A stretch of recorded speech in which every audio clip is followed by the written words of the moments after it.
Baltimore to me is a place of mystique because of John Waters. Just if you want to know what it's like, just watch a John Waters film.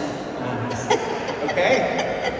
No, I mean, who was I talking to the other day, and like the characters in his film that people think are so outrageous, like that's what America's really like. We might be on the coast and we don't get it, but I'm telling you, man, you come to my neighborhood and you can go down the street and get a haircut for $3. You know, it's crazy people, but it's like, that's the way it goes. Cindy's, right? And then my cousin Dennis would, for a 6-pack of beer, he'd be in there with the broom cleaning up at the end of the day. Like, that's real America. That's really Baltimore, what you see this film. A little embellished with some of the characters, but, you know, it's just so honest and real that it seems insane, but that's real life. Were you always a drummer? Did you start as a kid? No, what the way that it worked out for me is that when I was 11, and this is all in the book, when I was 11, my brother took me to my first concert, and it was an unbelievable thing. It was Led Zeppelin opening for The Who, and to be like 11 years old and see that, like, blew my mind.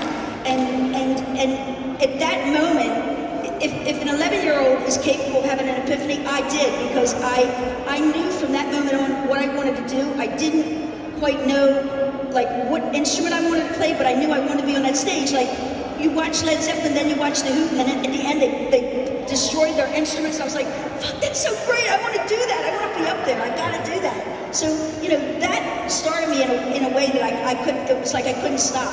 Every dime that I got in my allowance, I would save to buy tickets for concerts, to buy instruments. I started out with a bass or a guitar, finally wound up with the drums because the drums were the easiest thing for me to play.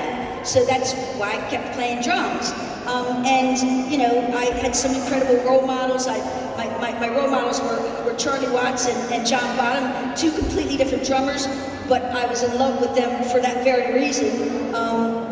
And, you know, I got to see them play, and then I did get to meet Charlie, God rest his soul. I got to meet Charlie when we played with them, and that was one of the big thrills of my life, among many things that I've been so fortunate to have happen to me. So I have to ask you a little bit more about your band before the Go-Go's. Speaking of John Waters, you were part of Edith Massey's band. Yes. Edie and the Eggs. Yeah, So Edith Massey, for those of you that don't immediately remember, she was the egg lady in Pink Flamingos, hence the name of the band, among other great performances. Oh, Mr. Eggman. You do the best impression of Edith Massey I've ever heard. Oh God, I loved her. She was something else. She was this sweet old lady, and she was having the time of her life because John made her a star, you know, and she lived for that. Although she hated when I put her in that cat suit every night when we played, she did hate that. But once she got on stage and everybody was cheering and screaming, she was in heaven. And you know what? If it wasn't for Edie, I don't really know if the Go-Go's, they certainly wouldn't exist in the way that they are today, because, you know, I wouldn't have gone to LA. Who knows where we all have ended up. But it really was, I guess we can thank John, then Edie, and that's really started the ball rolling for me, because once I came to LA, and once I came to the West Coast, I knew that when I went back to Baltimore, I was going to pack my bags and I was going to come out here, and this is where I was going to try to be again. That is the chain of cultural influence. John Waters, Massey, Gina, and the Go-Go's. That's right. That's right.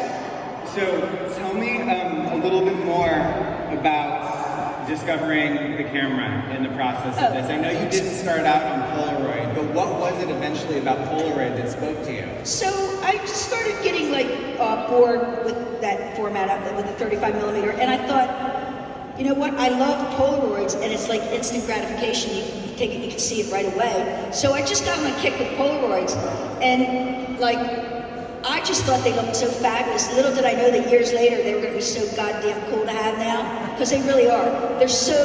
I love the way they look in the frame with the way they're matted and all those. They're just so cool. I love how I love the colors in them, which are not really that great, but that's a Polaroid. That's what Polaroid's about. So I also have to say, as part of Edie and the Eggs, which, by the way, I found a recording of you guys Punks doing Get Off the Grass. That and Big Girls Don't Cry. Big Girls Don't The Cry. drums in that. I mean, I was really listening to them. I hate to tell you this. Is that not you? It's not. But it's okay, because you know one what? here is good as It's okay. Punks Get Off the Grass. We can say that it is too. days. But you played Max's Kansas City and Yeah. CBGB with Yeah, that band. okay, yes. So that was a big thrill for me. Like, I mean, can you imagine? I'm just a kid from Baltimore, and, you know, I'm reading all these magazines, rock magazines, and the Rolling Stone and Cream, whatever I could get my hands on, and there were always articles in there about Max's or CBGB's in New York City, and Baltimore, close proximity. So I, as a kid, thought, oh my God, if I could ever even go to those clubs, much less play in them. And then I walked into the shop, Edith's Shopping Bag, which was on Broadway. I moved out of my house when I was 20, and I got an apartment in Fells Point, a really cool area of Baltimore. And I would go down and visit Edie, and she'd be sitting at her cash register with her cat Lovey and her little slave lady Jeannie that waited on her hand and foot.